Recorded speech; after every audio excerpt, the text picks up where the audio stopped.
Okay, so I'm curious about this. I am curious about this. So, Gideon,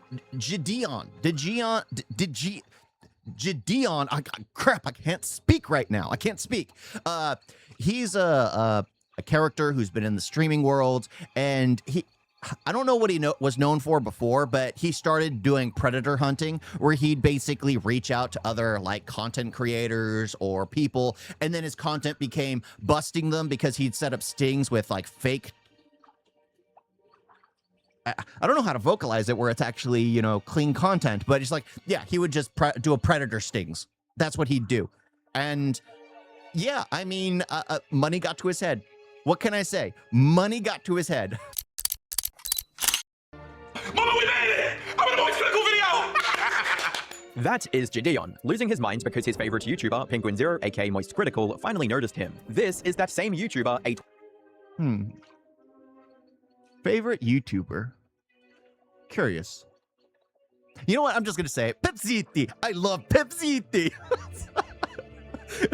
I'm trying to think. It's just like favorite YouTuber. I don't really have one. But it's what do I enjoy watching? I enjoy content. I mean, Will Tyson, whatever, you know, bodybuilder. I like his content. I like Wani's content. I like of course, more Pegasus. I love the Legendary series. But it's like someone that I would want to emulate. I don't know. I don't really have any. I like what I like, but I don't respect. Does that sound bad?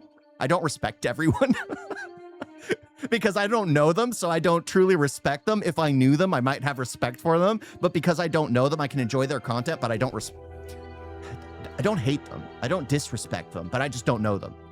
What's the word for that? There's a word for that. But yeah, I would never like idolize somebody. I think idolizing people is just wrong. Mike Tyson? No. Weeks later, watching Gideon get himself arrested. It is just a really bad and embarrassing look. He made a clown of himself here, which is upsetting and disappointing to see. On the 22nd of June 2026, while live streaming, Gideon got himself and 3 members of his crew arrested outside a McDonald's in Woodhaven, Michigan. He was charged with 2 misdemeanors, breach of peace and stalking. When things seemed like they couldn't get any worse, the body cam... Whoa. He's probably on Ozempic. There's this look people have when they're on Ozempic. It's gaunt. It's looking almost zombified. He used to be a little meatier. I don't think he's dieting. Because this is the first time I've seen a video in a while, and it's like he went from, well, having more of my skin tone and everything to looking more gaunt. Just go back a month to one of his videos, and he looks completely different. Oh my gosh. I'm gonna say it. He looked better chubby. He looked better with a bit of meat on him. Footage dropped. I am a multi-millionaire. I promise you, I can take this as far as you want. Officer, you will be in a deposition and you will be arrested. Hi, I'm the Internet Anarchist. I create weekly YouTube documentaries, and today we're going to cover everything you need to know about the recent Gideon drama, along with everything important that led up to it. For some people, or if you're employed, this probably seems to come out of completely nowhere. But if you've been paying attention, the signs that something like this was coming have been there for months. Gideon first blew up making prank videos in the early 2020s. He built his entire brand around getting kicked out of places. Similar to creators like Jack Doherty, he was the loud, unpredictable prank YouTuber who would push boundaries until security eventually stepped in. By the time he reached his peak, he had over 8 million subscribers, with individual videos pulling anywhere from 11 to more than 16 million views. Videos like getting a haircut at the US Open, giving strangers massages at the mall, and plenty more followed the same formula. In January 2022, he was permanently banned from Twitch, following what was described as a hate raid targeting streamer Pokimane. The situation started after he told her viewers that she wasn't going to sleep with them, then encouraged his audience to spam L+ ratio in her chat. And favorite YouTuber is one Chinese. I forgot the channel name because Chinese stories are crazy. Yeah, I mean, it's insane. But do you like it because of the content they create, or do you like it just because it's... I've never seen the Kardashians, but is it like watching the Kardashians where everything's just a train wreck? Is that why you like it? I mean, that's what I think. I try to separate the art from the artist. I always do. That's why it's like, I don't know the person, so why would I respect them? You have to know somebody.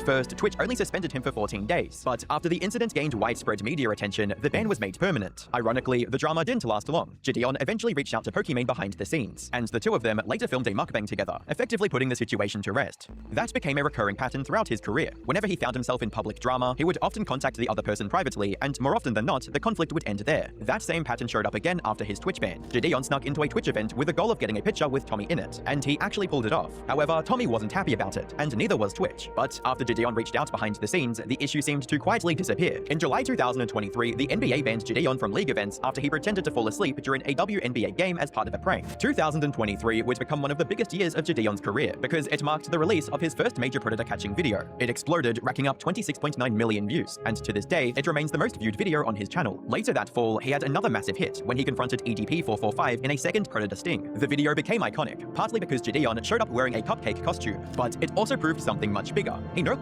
That's what he was wearing? Again, I never actually watched that video. I just knew he did predator hunting. That's all I really knew about him. I didn't know he did prank videos. I mean, that's good for him to went from pranks to IRL nuisance streamer to doing something productive of like, well, to catch a predator, that kind of thing. It does show growth, and he adapted with the time and his growing audience. But again, if you start out as like a prankster or a nuisance streamer, if your mindset doesn't change, then guess what? You aren't gonna grow. He's literally the same exact person. I mean, I've been seeing, like, I saw like the clips and things like that where he's like, oh, I'm a millionaire. I'm a millionaire. I'm a millionaire. It's just like, how out of touch can you get? And that's the thing. Every normie, and I consider myself a normie. I do this as a hobby. I don't make money off of YouTube. Let's just be honest. I can buy a meal. I can buy a meal off of the paycheck on YouTube, but I do it as a hobby. I do it for the love of the game. And that's why you need to do it. You have to have the enjoyment of it. It has to be fun for you. But the thing is, it's like, I would never want to be in that situation where it's like, I feel like I'm better than people just because of money. That's just insane to think that way. And so many people do think like that. So many people think like they're entitled to more because of their money. I mean, it was recently where that judge, her son was being arrested for trespassing, and she's like, oh, no, you can't do this. Let it slide because I'm a judge. I'm this. How dare you ever use your title? And I was raised by great and amazing parents who still guide and teach me to this day. My mother was in law enforcement, and she was pulled over. She had done things like that, but not done things like that. It's like she was pulled over because, sometimes they'll do speed traps to where at the bottom of the hill, which it's kind of very scummy, but at the very bottom of a sharp hill, the CHP will wait just so they can ticket somebody, because you're not going to be slamming your brakes a lot on the way down. So my mother got a ticket for that. My brother got a ticket for that one day when we were going on a family trip. And she has a badge in her wallet, and she could have easily flashed that. And a lot of people do. A lot of people flash their badge to go like, I'm one of you. Let me go. And then the officers will normally be like, oh, it's a brother in arms. I'll be lenient. I'll be lenient. But my mother never did. Never did. She was always accepted like anything, even if it wasn't her fault entirely. Like she knew that was kind of a scummy thing for the officer to sit at the bottom of that sharp hill, which was literally goes up and down, and that's it. And then start ticketing people just when they came to the bottom of the hill. So, but she didn't fight it. She paid the ticket. My brother paid his ticket, and it was just a good guiding moment for me. It's just like, okay, so you never use what you can to get out of things. It's better to be respectful and the system doesn't work when people don't respect it. The system doesn't work when people don't respect it. So my mother respected the system. So that way, everything took its course. As long as everyone's respectful in the system will function. That's what people don't realize, is like the system only exists because we as human beings allow it to exist. Because if we didn't consider the rules and laws and things like that and actually think upon it, it would be total anarchy. Total anarchy. longer had to rely on prank videos to pull massive numbers. Eventually, Gideon announced that he wanted to turn over a new leaf and dedicate himself to Christianity instead of continuing the kind of content he had built his career on. He later explained that after talking with some of his friends, he genuinely believed the path he was on was leading him to hell. Because of that, he wanted to change his life and become someone who openly lived out his faith. About a month later, he followed through by deleting all of his prank videos. He said he was ashamed of that era of his channel because, in his view, it spread negativity instead of positivity. Honestly, that's a fair criticism. Most of his old content revolved around inconveniencing random people in public for entertainment, so seeing him distance himself from that was a welcome change for a lot of viewers. He even created a separate channel dedicated to Christian content, posting banger videos such as Don't Bust, Overcome Lust, and proof that dinosaurs are in the Bible. Unfortunately for him, this channel was not nearly as popular as his main content, and he— Nope. It's funny that's just like, anyone knows that that's not a good thing. It's rare for like religious content to go mainstream. It truly is. You really have to have a knack for it. You really have to have like an overwhelming persona. You really have to have the ability to drag people in and speak at a pace which is, strangely enough, better in line with the common folk, because a lot of people, when they talk like religious, they talk within the mindset of that religion.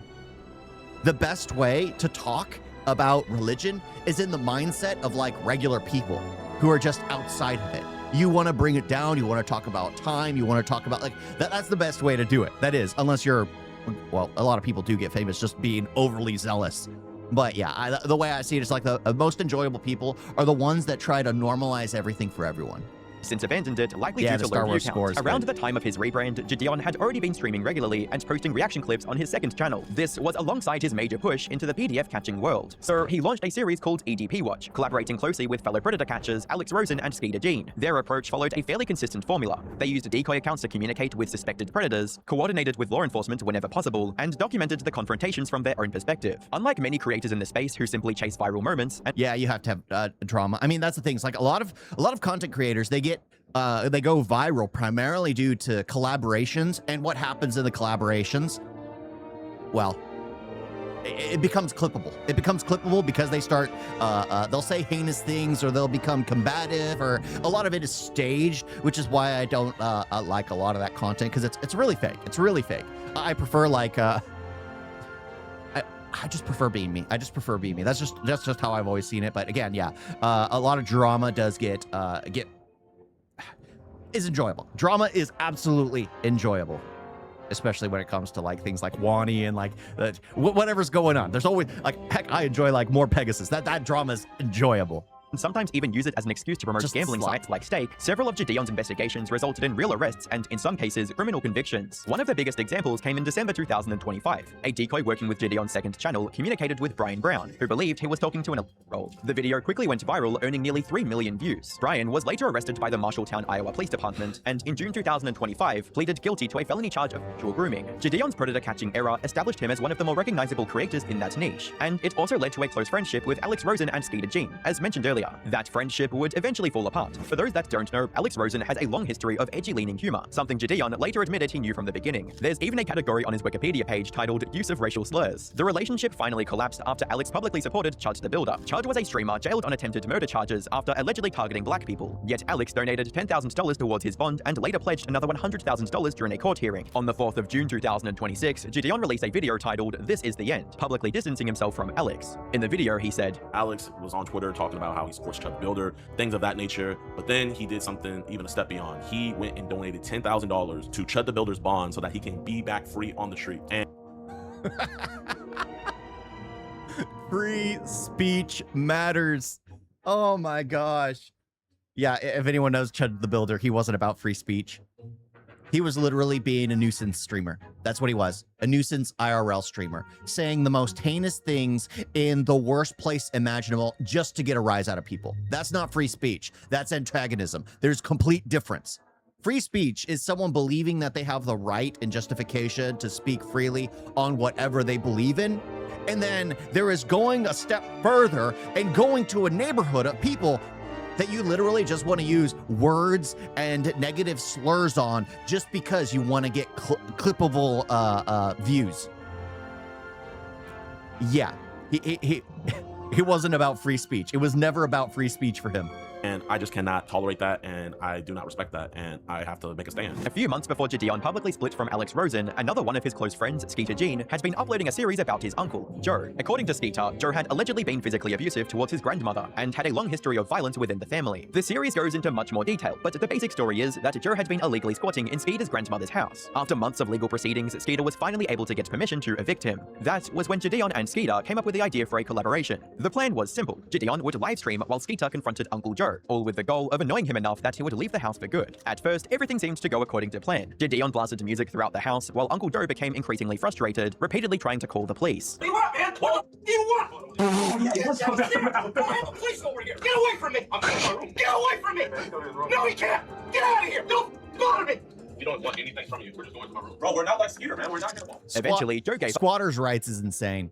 Is absolutely insane. Some states it's next to impossible to get rid of someone that they've stayed in your house for over a month. If they stayed in your house for over a month, they have rights to remain in that place. It is ridiculous. Absolutely ridiculous. Are there situations where I feel squatters' rights have done, like, let's say a piece of land that's left to rot, and then somebody moves in, starts renovating the whole location, brings the place back to life, makes sure the house is lived in so it doesn't fall apart, and then I think they have earned the right to that location. I really do. I feel like that's absolutely justified.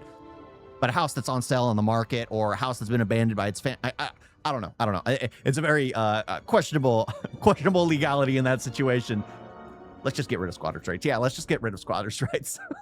Probably best. Probably best. I mean, if there's a abandoned house and you can probably petition to have it take, I think that was what it should be, where you can fight to have a house transferred in your name if it's been left abandoned for over a period of time, instead of you living in it and stealing it from underneath the owner's nose. You literally put in a petition and fight for it. And if the owners do nothing, or say they're going to do something and then nothing changes in a year's time, then it should be passed over. So that way there's something done.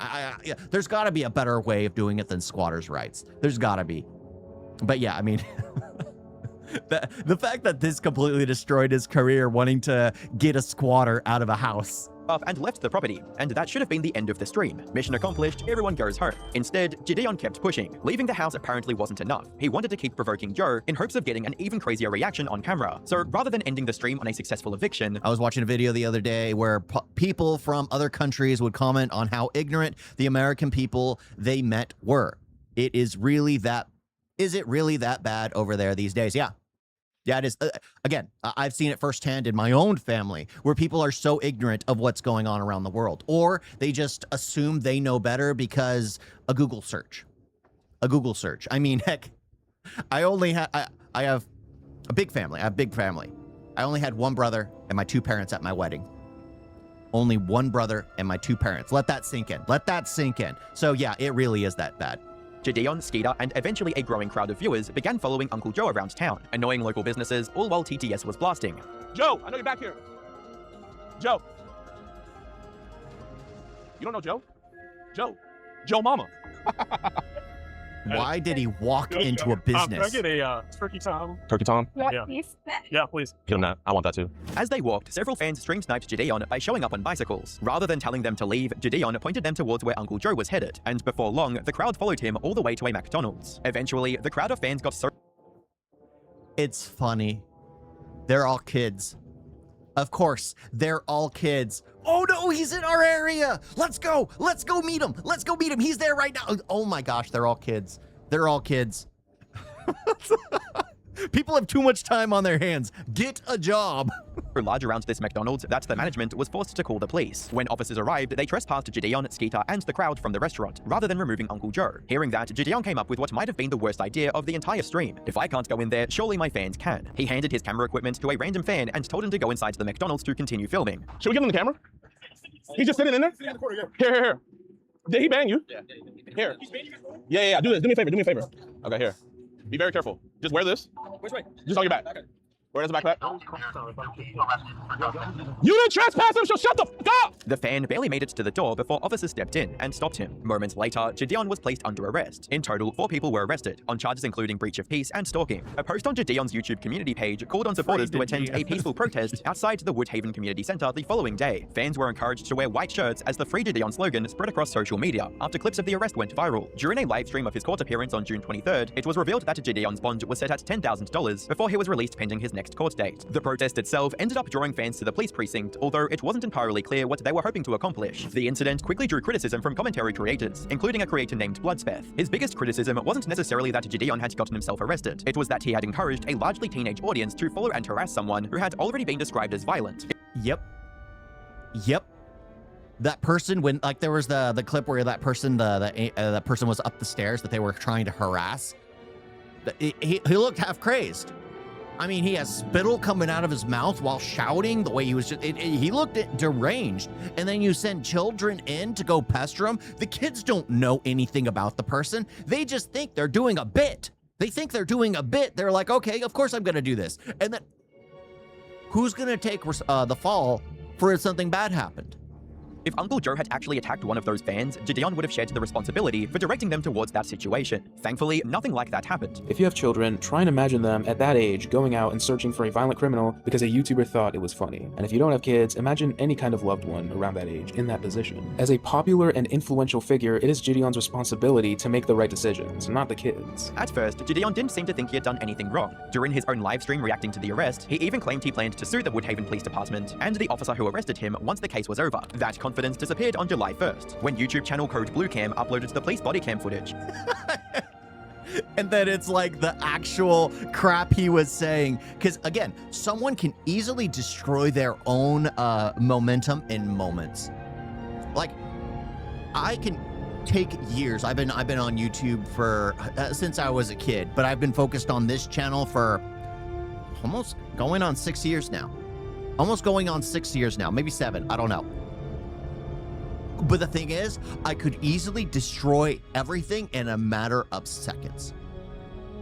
You never want to get to that point where you're so detached from from everyone, not just your viewers, but from people in general. Like, I'm glad that I have a full-time job, so I can still kind of relate to people because I have to work for a living. I'm not permanently unemployed. I mean, as much as I'd love to be permanently unemployed and watch videos like this all day long for a living, I can't survive like that. So what do? I go to work, I further my education, I just continue so I can get, so I can get promoted and get better jobs, like things like that. I have to do what the, medium person does, what the average person needs to deal with. And I can also relate more so with the lower income population, because guess what? I'm lower income. I'm below the poverty line. Luckily, I was just enough above the poor, just enough to where I could actually file for the visa, so I could have my wife with me. But that's the thing. I had to do all that. I had to do my due diligence. So I can relate to people. I know what it's like to deal with taxes. I know what it's like to struggle to get a meal on the table. I know because I do this for fun. And $25 for a month is not that bad. Not that bad every now and then. $25 paid on YouTube. It's not that bad. It helps get a meal on the table. But yeah, and then you destroy it all. Because you lose touch. You lose touch completely.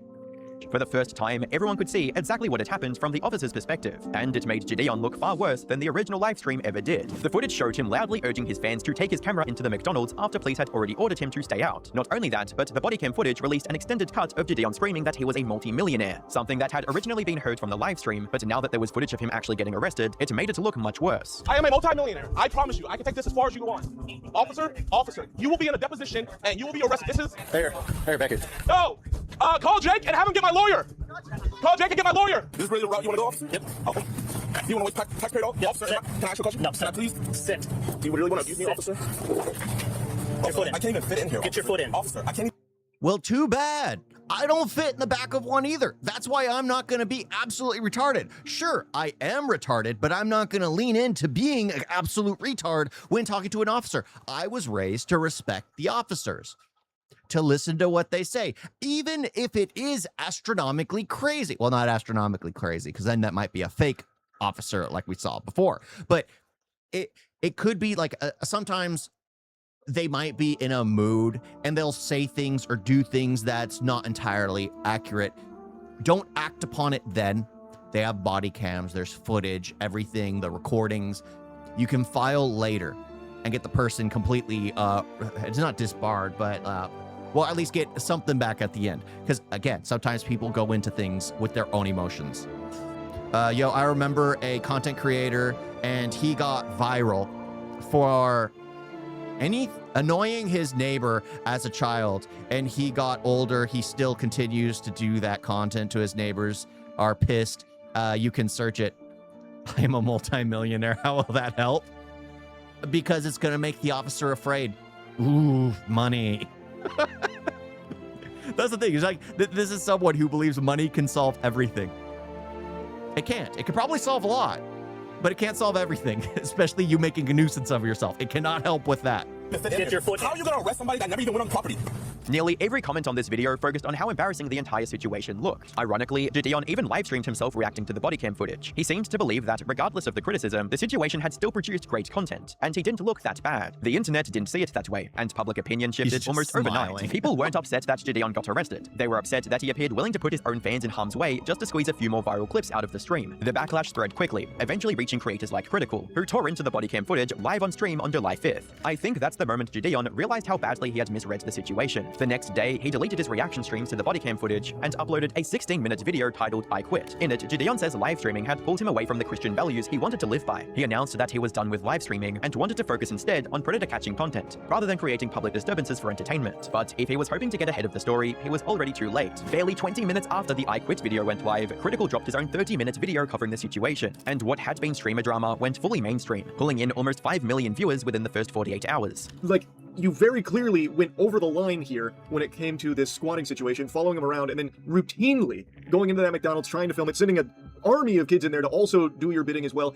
The employees didn't want you in there doing that either. Like, the actual workers that are just there trying to make a living, now getting, forced into this content to be fucking props, NPCs for this content here where you... And the thing is, they're working at a company, they don't want to... So he was making jokes while behind the register, and they were just like, I've worked in retail. I've worked in the food industry, in like restaurants. It is, you have to always pretend like you're enjoying yourself. You have to always pretend like, oh, you're not a bad person. You're the best customer we've ever had. You always have to pretend. And especially if they're recording, because the second you don't, you're the one that's in trouble. You're the one that's in hot water. Again, I wonder if he's even worked a real job. I wonder if he's just started streaming and went viral due to pranks, and then nuisance streaming. Then he did the predator catching, then going straight back to nuisance streaming. Again, I don't get it. I don't get it. These people have destroyed themselves. They destroy themselves because they lose touch with normality. They lose touch.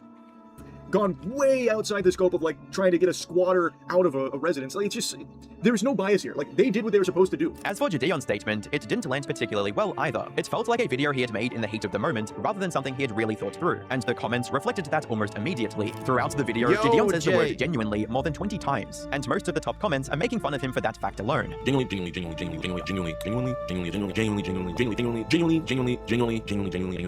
Okay, I can't fault him for this. I'm someone that if I got a good word in my head, I primarily use it like all stream.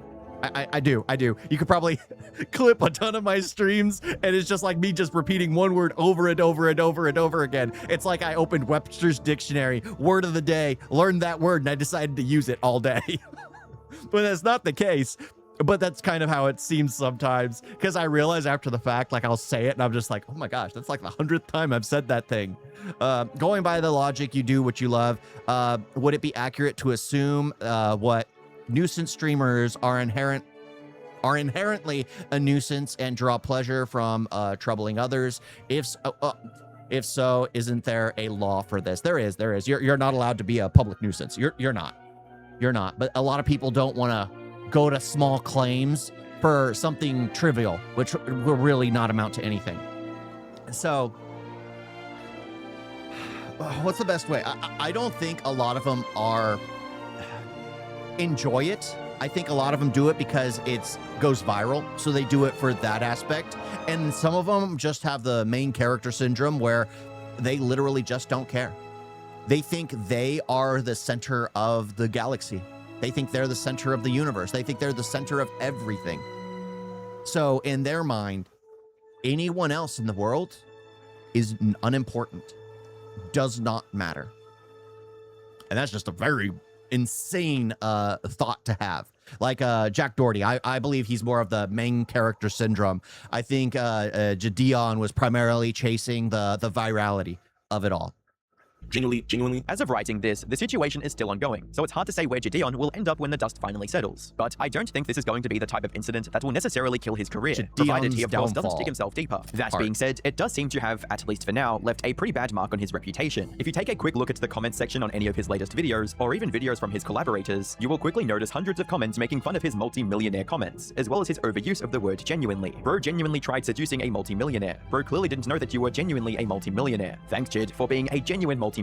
You rarely see it. You are the most genuine. Keep catching and locking these preds up. Since posting the I Quit video, Gideon has uploaded 2 separate full-length Predator Catch videos within 3 days of each other, which could be his strategy of moving on from and overcoming the controversy, or it's just a coincidence. Personally, whilst I do think Gideon is overall a good person and means well, I don't think he would have responded the way he eventually did if it wasn't for the fact public opinion was quickly shifting against him the more the situation blew up. The only things that seemed to change between him claiming that he was going to sue the police department, that his rights were violated, and debating small commentary channels who criticized him, to privating his videos, apologizing for his behavior, and wanting to collaborate with the police department, was the situation going viral and the internet turning against him. Commentary YouTubers such as Samuel have created videos labeling Gideon's response as quote performative, and mentioning the fact that he does predator catching videos doesn't automatically mean he can't be criticized or judged, which is a pretty valid take. A strange pattern I've noticed across this entire drama from Gideon's side is how he seems to be constantly testing the waters of just how far he can push things. His initial response to the commentary video calling him out for his original stream before the body cam footage had even gone live was to hop on stream, act like he did nothing wrong, and then debate the YouTuber who called him out. Upon getting some pushback on that video, he deleted it. Then, when the body cam footage released, he reacted to that on stream as well, pushed back on the comments being made against him, and published a VOD where he was defending himself. Sure enough, after there was some pushback in the comments section, he deleted that too. Making this video was actually kind of difficult because of the fact that Gideon seems to post something, get a negative response from his audience, and then instantly remove it, rather than just updating the description, pinned comment, or directly addressing that upload with an update. There is something about that feels evasive, and more like damage control than a genuine response.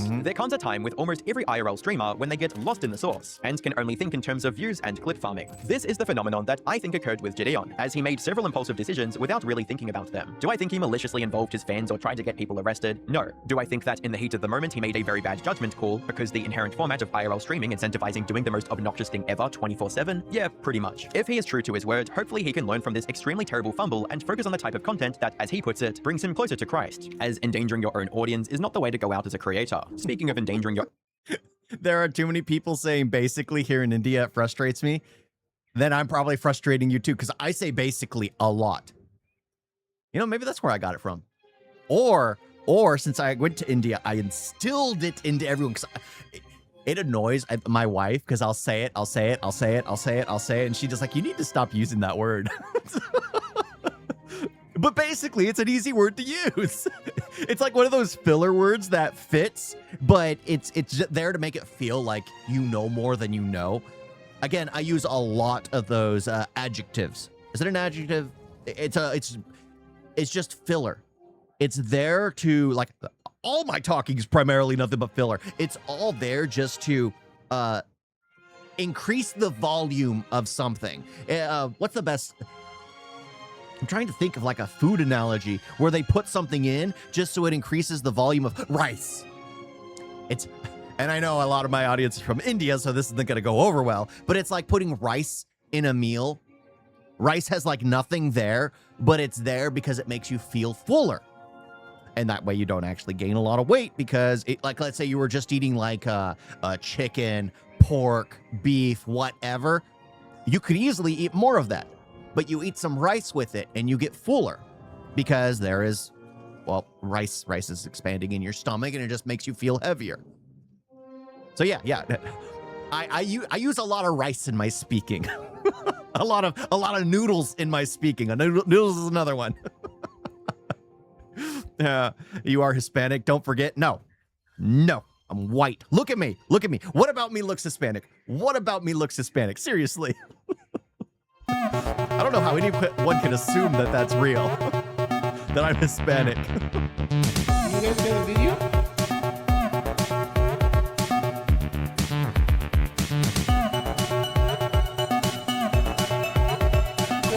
So bad. And don't forget to like and subscribe. Wait on that.